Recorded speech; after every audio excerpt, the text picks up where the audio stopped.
राज्यातील व आपल्या भागातील नवनवीन बातम्या पाहण्यासाठी SM9 न्यूज मराठी या चॅनलला लाईक करा, सबस्क्राईब करा आणि शेअर करायला विसरू नका। नमस्कार, मी PI विनोद घुगे, सांगोला पोलीस स्टेशन। सध्या जिल्हा परिषद पंचायत समिती याची निवडणुकीचे प्रचाराचं काम चालू आहे आणि तसेच दिनांक 7/2/2026 रोजी जिल्हा परिषद व पंचायत समितीकरता मतदान होणार आहे। त्याचप्रमाणे त्याची मतमोजणी 9 तारखेला होणार आहे। या अनुषंगाने सध्या तालुक्यामध्ये प्रचाराचे दौरे चालू आहेत, सभा चालू आहेत।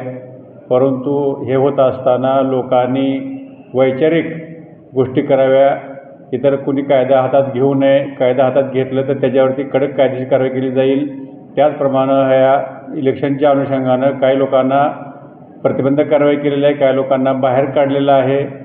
तर ह्या सर्व गोष्टी आहेत। जर कोणी कायदा हातात घेण्याचा प्रयत्न केला, कोणी कायदा हातात घेतला तर त्याची कुठल्याही प्रकारे गय केली जाणार नाही, त्याच्यावरती कायदेशीर कडक कारवाई केली जाईल।